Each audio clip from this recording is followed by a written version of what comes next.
Have to rush you back and take the main vein out of your left leg and plug it into your chest in order to save your life.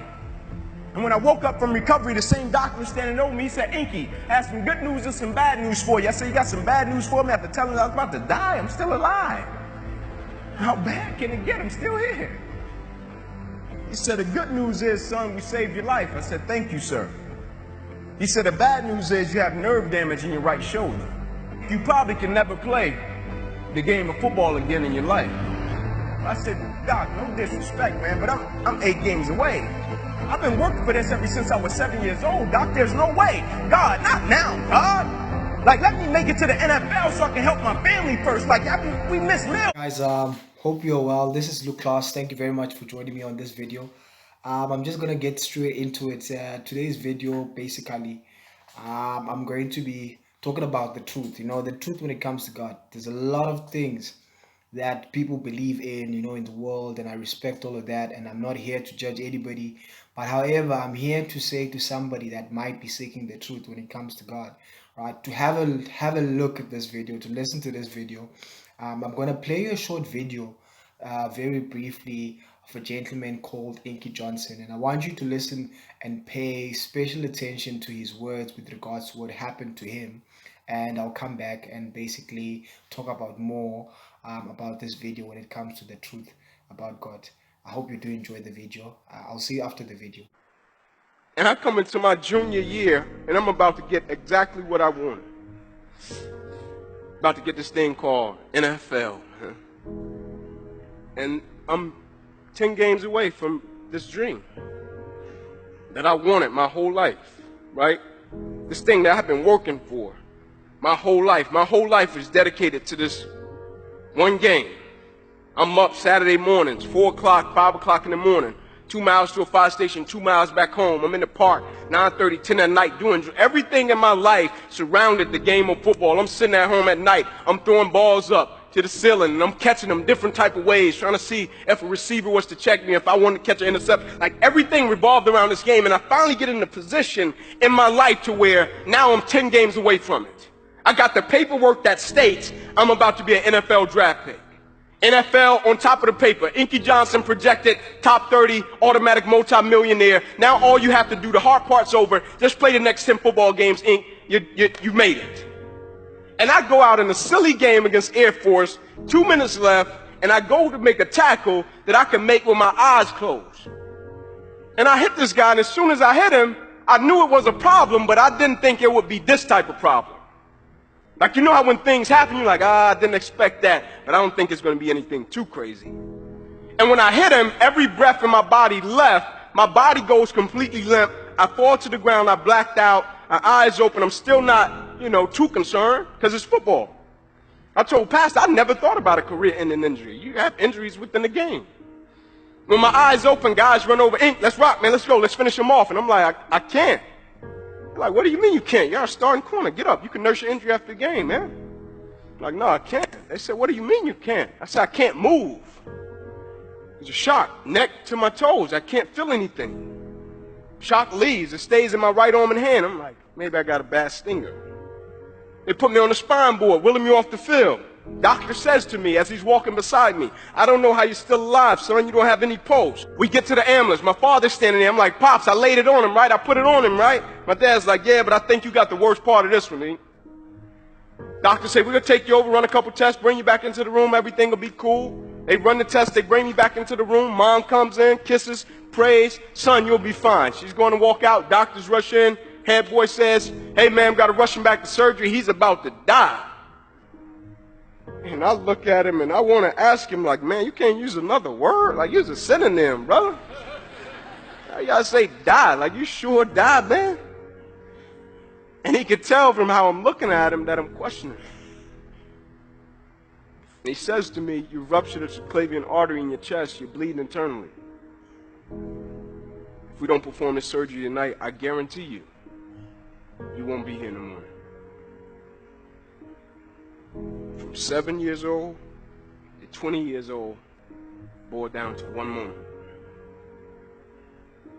The sacrifice, the dedication, the commitment came down to one moment.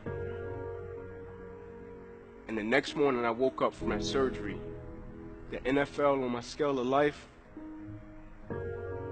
that big. SEC championship, that big. Cornerback, that big. I was embarrassed. I'm sitting there and people coming into my room like, Inky, man, I'm sorry about what happened to you. And I'm saying to myself, man, ain't you really messed it up this time? Like, man, that's really the only thing you wanted, huh? Like, you just thought because you grew up in this so-called hood, 2-bedroom home, 14 people, like the only thing you really wanted was the NFL, that's it. I'm like, man, you limited God to that? Like, life holds no substance, no value? Like, efficient but not effective? I did things right, but I never did the right thing? And now the thing I placed my identity in, now it was gone. That's why I laugh at people when they say, man, if I could just get this, I'll be. Man, if I could just get this position, I'll be. Woo! Man, if I could just get this amount of money, I'll be. I'm like, woo. But what happens even if you get it or you don't get it? What happens when God says yes and no? Like, do you have the ability to accept what you don't understand? Can you still see God's plan when it didn't go the way that you thought it would go? Can you handle when things get off course? I'm sitting there and I'm thinking, like, man, I'm 8 games away and God is redirecting me. And I'm like, God, just let me get to the NFL, then redirect me. Like, let me get the contract, then redirect me so I can help my family. And God's like, no, son, I need you to really go that way. And I'm like, you sure? Like, man, I need to go this way. He's like, no, I need you to go this way. I got something greater for it. Now, it might take a little longer to manifest, but I got something even sweeter. Like, I got something more fulfilling. I got something more rewarding. I got something, son, that's going to carry you for the rest of your life. Like, it's an amazing thing. I knew this was what I was supposed to be doing when one day I'm backstage and I got the same feeling that I got when I used to be in the tunnel before I was running out of Neyland Stadium. I said, thank you, God. And so now I live my life a certain type of way according to what God has done. I live my life a certain type of way according to the power that I know the Lord possesses. I live my life a certain type. Like, when I go to the Lord in prayer, I go bold. And every time I go bold, I'm so thankful that that's not me and my Lord's first time communicating. And people have the nerve to ask me all the time, Inky, why wouldn't you change what happened to you? You got a paralyzed right arm and hand. I'm like, if you only knew and if you only saw the works that God has done in people's lives around me. What he done in me, yeah, it's great, it's cool. But what God has done in the people's lives around me, like, you can't put a price on that. Like, at a certain point, like, what is it really about? Like, and I know the initial reaction when we go through things is to say, man, why did this have to happen to me? And it's an honest reaction. Because sometimes good people go through some crazy stuff.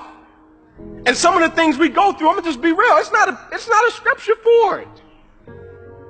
It's not. You can't go, hey, go to Romans 2:2. They're like, what? It's not. But this is what I've understood. In life, some people don't need you to preach a sermon, they need you to live one. And so when they see you living it, they can connect and identify with that. The only thing I ask of you, as talented, as brilliant, as powerful, as beautiful as you are, never allow life to make you forget why you started in the first place. Meaning that first time you said, man, I'm riding with Christ, let's go. That first feeling you got, like that first interaction, that first connection you got, like when you first got it. It's like when people say at the beginning, everybody is excited, everybody is on fire, but at a certain point you hit something along the journey and it's going to test that level of commitment. At a certain point you're going to hit something, it's going to test that level of faith. And my definition of commitment was always staying true to what I said I would do long after the mood that I've said it in has left. Like, am I going to stay true to my beliefs and my core and my essence of who I am as an individual, even if I get a paralyzed right arm and hand? Am I going to stay true to it? Even if my little career that I thought I was going to have disappears, am I going to stay true to it? Even if one day I'm in a football game, the thing I love to do, the thing I have been practicing my whole life, and in one moment it gets wiped out, am I going to stay true to it?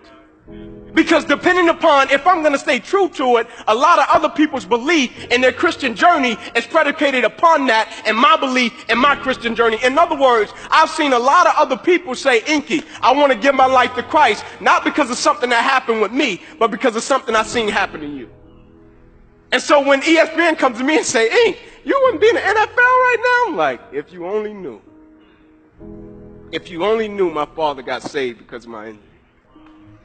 If you only knew. My 3 boys that went first round to the NFL, all of them got saved. If you only knew. If you only knew my mother, the level of her faith, like if you only knew. Like I just seen God do some things through the injury and I'm like, man, every day I wake up, I just try to stay out of his way. I'm gonna leave you with this. We already know what to do when God says yes. We already know what to do when we get blessed. We already know what to do when our prayers get answered. But the question that I have for you, and it's rhetorical, what will you do when God says no? If you enjoyed the video, that was Inky Johnson. You probably have heard his story.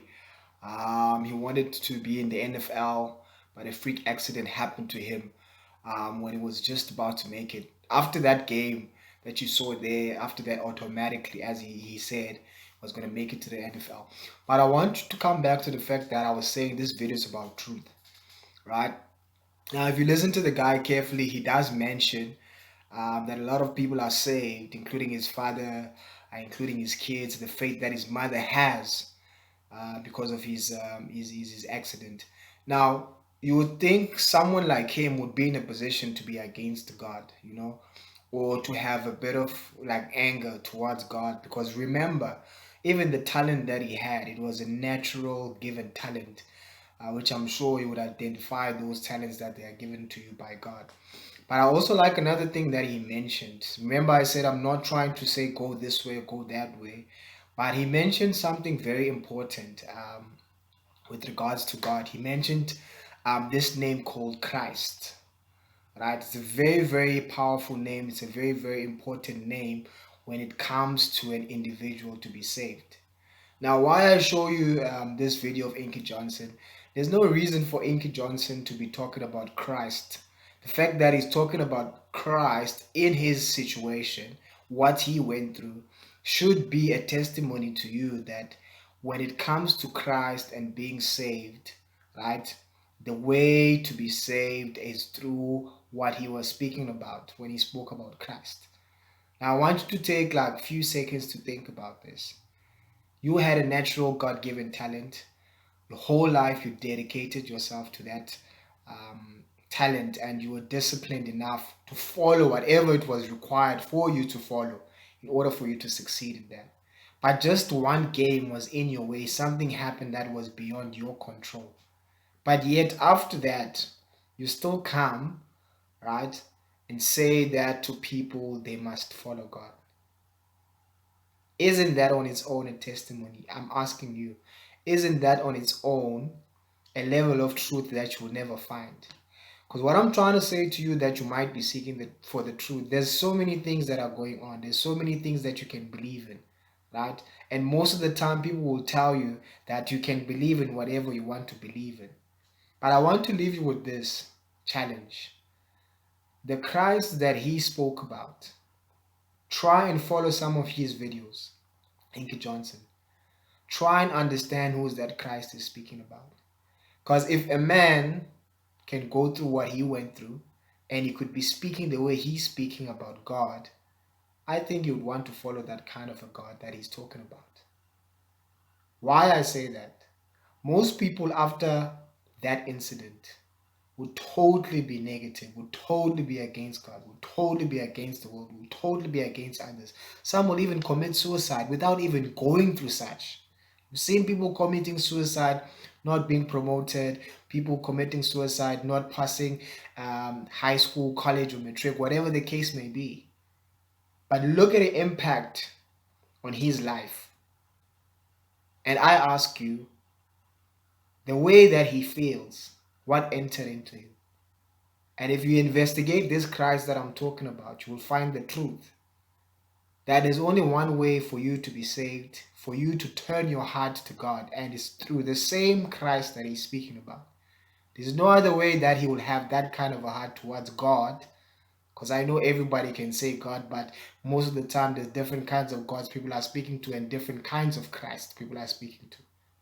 So if you listen again to his testimony, listen again to his message, you understand that the same Christ is the one that wants you to be saved. The same Christ is the one that wants you one day not to perish. So if you really care about where you end up in life, you really care about where your soul rests one day, then I think it's very important messages like this for you to think about what you are believing in. Is it the truth? Because I can tell you now, if the Christ he's speaking about is the one that came to save all of us, is the one that did all the things that he did, that no other human being can match to the standard of the things that he did.